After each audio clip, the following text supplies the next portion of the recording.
আসসালামু আলাইকুম। আর কয়েকদিন পরেই শুরু হবে মাহে রমজান। মাহে রমজানে সাধারণত যারা আমরা গ্রামের মানুষ হয়েছি তাদের দুটি ভুল হয়। একটি ভুল হচ্ছে সেহরির সময়, আরেকটি ভুল করে ইফতারের সময়। চলুন সেহরির সময় কি ভুলটা করি সেটা একটু জানি। সেহরির সময় যে ভুলটা করি, মনে করেন আমাদের সেহরির সময় হচ্ছে 4:30। হুজুরে আজান দিবে সেহরি 10 মিনিট পরে। এখন আমি যদি 4:30টার পরেও যদি খানা খাই, তাহলে কি আমার রোজা হবে? নিঃসন্দেহে রোজা হবে না। সেহরি সময় হচ্ছে 4:30, আমি যদি 4:30টার পরেও যদি খানা ভক্ষণ করি তাহলে আমার রোজা হবে না, আমার রোজা নষ্ট হয়ে যাবে। প্রত্যেকটা মসজিদে সেহরির সময় শেষ হওয়ার 10 মিনিট পরে হুজুর আজান দেয়। এই কথাটা আমাদেরকে মাথায় খেয়াল রাখতে হবে। আমাদের রোজা যদি শুদ্ধভাবে করতে হয় তাহলে আমাদেরকে এই বিষয়গুলি জানতে হবে, না জানলে হবে না। আমরা 4:30টায় সেহরির লাস্ট সময়, 4:30টার পরে আমরা এক ঢোক পানিও খাবো না, তাহলে আমাদের রোজা মহান রবের কাছে গ্রহণযোগ্য হবে। যদি 4:30টার 1 মিনিট পরেও যদি আমরা খাই তাহলে আমাদের রোজা হবে না, আমাদের রোজা ভেঙে যাবে। কারণ আগেই তো বলেছি, হুজুর সেহরির 10 মিনিট পরে আজান দিবে। এরপরে আসেন ইফতারের সময় আমরা যে ভুলটা করি, সেই ভুলটা হচ্ছে ইফতার হচ্ছে মনে করেন 5:56 হুজুরে ইফতার করতে করতে প্রায় 6টা বেজে গেছে, এখনো আপনি খাচ্ছেন না। কেন খাচ্ছেন না? এখনো হুজুরে আজান দেয় নাই।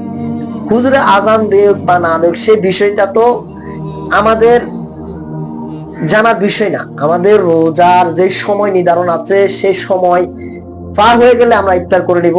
যদি আপনার মনে সন্দেহ জাগে তাহলে আপনি 5:57 ইফতার করতে পারেন। আপনি এরকম 4-5 মিনিট পরে ইফতার করতে পারেন না। হ্যাঁ, আপনি এখন বলতে পারেন যে আজান না শোনা পর্যন্ত আমরা ইফতার খাবো না বা আমরা সেহরি খাওয়া বন্ধ করব না, তাহলে আমাদের রোজা হবে। এখন আমি যে বিষয়টা বলতেছি সেই বিষয়টা ভুল। আগে আপনাদেরকে একটা উদাহরণ দিই।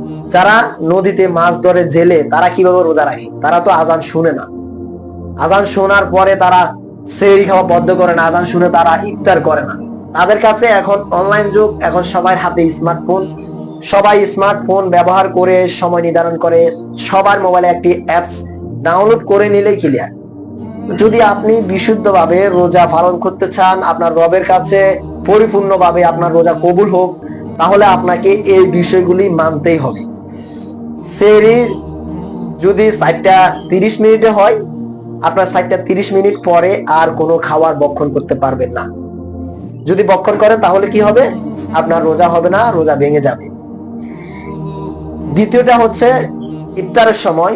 ইফতার হচ্ছে 5:56, আপনি 5:57 পর্যন্ত অপেক্ষা করতে পারেন। আজানের আমাদের কোনো প্রয়োজন নাই।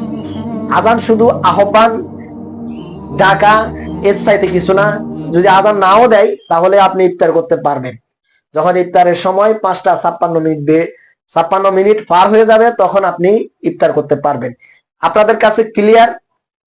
আমাদেরকে টাইম গুলা মেনটেন করে নিতে হবে। আমাদেরকে আগের মতো সেই ভুলভাল বিষয়ের উপর খেয়াল রাখলে হবে না। ইসলাম একেবারে সহজ, আপনি যদি মানেন একেবারে সহজ। আপনি আসেন ইসলামে, দেখবেন ইসলাম একেবারে সহজ। আপনি একটা 1 গ্লাস পানি যেভাবে উস্কে খান, এর চাইতে সহজ ইসলাম।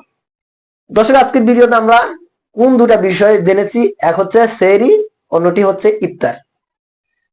আজকের ভিডিও এ পর্যন্তই। সবাই ভালো থাকবেন, সুস্থ থাকবেন। আল্লাহ রব্বুল আলামিনের কাছে দোয়া করি সবার রোজা যেন মহান রব কবুল করেন এবং নিজে হাতে যেন পুরস্কার দেন। আল্লাহ হাফেজ। আসসালামু আলাইকুম।